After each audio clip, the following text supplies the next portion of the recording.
दो असुर शुंभ और निशुंभ बहुत खतरनाक थे। तपस्या करके तरह तरह के वरदान प्राप्त कर लिए थे, कोई इनको पराजित नहीं कर पा रहा था। सब जगह हाहाकार मचा हुआ था शुंभ और निशुंभ के कारण से। ब्रह्मा जी ने जगदम्बा से प्रार्थना करी, तुम्हारे अलावा हमारी रक्षा करने वाला कोई नहीं है। मैया ने कहा चिंता मत करो, मैं सब व्यवस्था करती हूं। मैया ने ब्रह्मा जी को वचन दे दिया और जाकर के हिमालय पे मैया प्रकट रूप से रहने लगी महाराज।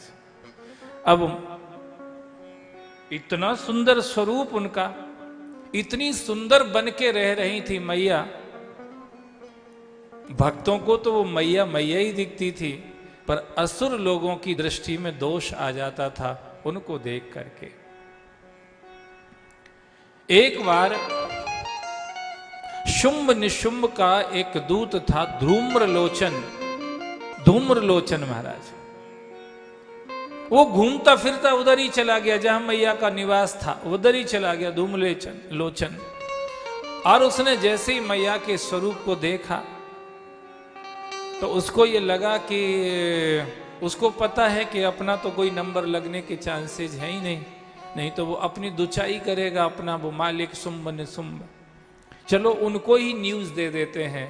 तो आकर के इनने शुंभ और निशुंभ जहां जंगल में रहते थे, उपद्रव मचाए हुए थे, त्राहिमाम मचा रखा था सब जगह, उनको जाकर के समाचार दिया। अब ये जितने आसुरी प्रवृत्ति के लोग होते हैं ना, ये दो जगह बहुत ही कमजोर रहते हैं। दो पक्ष इनके बहुत कमजोर रहते हैं।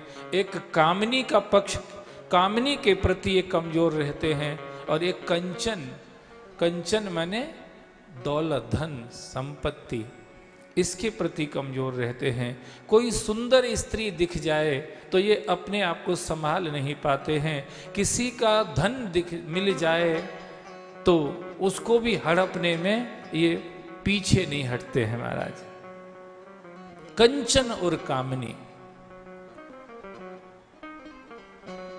आसुरी प्रवृत्ति के लोग दो जगह, ये वीकनेस होती है, कमजोरी होती है इनकी महाराज। दो चीजों के लिए बिल्कुल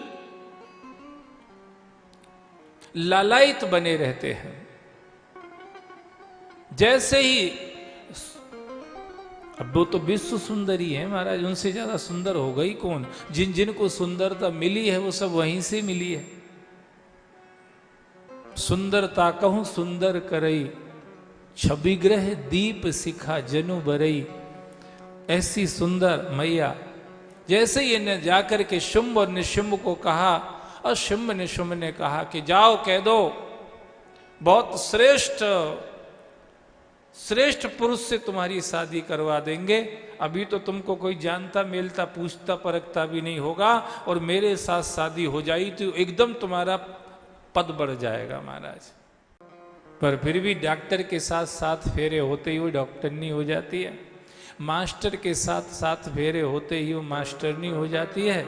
ऐसा ही एक लालच शुंभ निशुंभ ने दिया कि हम सारी दुनिया के मालिक, सब कुछ हमारे हाथ में है, सारे देवताओं पे हमारा शासन है, देवता भी हमारे कहने से काम करते हैं, ब्रह्मा विष्णु महेश भी हमारी इच्छा का उल्लंघन नहीं कर पाते हैं। हम इतने शक्तिशाली, इतने बड़े आदमी हैं, हम तुम्हें ऑफर दे रहे हैं, तुम हमारे साथ शादी कर लो महाराज। धूम्रलोचन ने जाकर के कहा, मैया हंस पड़ी, हंसी आ गई उसको। ये ऐसी बात हो गई जैसे छोटा बच्चा कभी अपनी मां से ही कहने लग जाए, मैया हम तुम्हारे साथ शादी करेंगे। छोटा बच्चा, अनजान बच्चा, उसको पता नहीं कि मेरा रिश्ता क्या है, माँ बेटे का रिश्ता क्या है। पर कभी कह दे बातों में, कहीं से सुना ली उसने, यानी कहने लग जाए मैया तुम्हारे संग शादी कर लो हमारी, तो मैया हंसेगी नहीं तो क्या करेगी बताओ। हंसेगी ही ना, और क्या करेगी।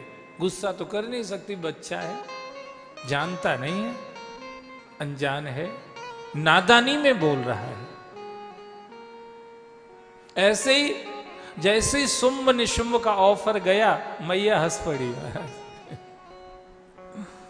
ये तो माता है ना, जगदम्बा नाम है, जगत की अम्बा है, जगत की अम्मा है, मां है वो, जगत की मां।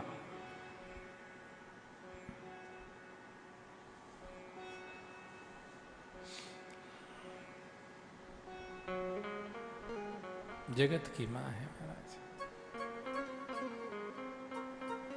मैया हंस पड़ी, बोले ठीक है, प्रपोजल हम स्वीकार कर तो सकते हैं, पर एक शर्त के साथ करेंगे। मैं यहां अकेली रहती हूं, अगर वो आकर के मुझे पराजित कर दें तो हम उनके साथ विवाह कर लेंगे।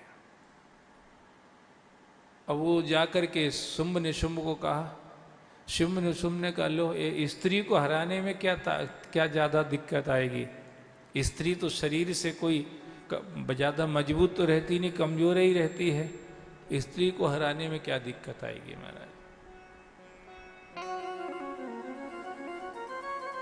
तो उसने सोचा अब फिर तो मेरी भी जरूरत नहीं है, तो उसके जो सबॉर्डिनेट्स थे, पहले धूम्रलोचन को ही कह दिया कि तुम ही चले जाओ यार, काम निपटा दो, उसको कह दो कि मेरे पास आ जा, क्यों बिना मतलब। धूम्रलोचन गया महाराज, धूम्रलोचन को मैया ने मार दिया। अब न्यूज पहुंची उधर शुंभ ने शुंभ के पास कि धूम्र का तो धुआं निकल गया, धूम्र का तो धुआं ही निकल गया महाराज।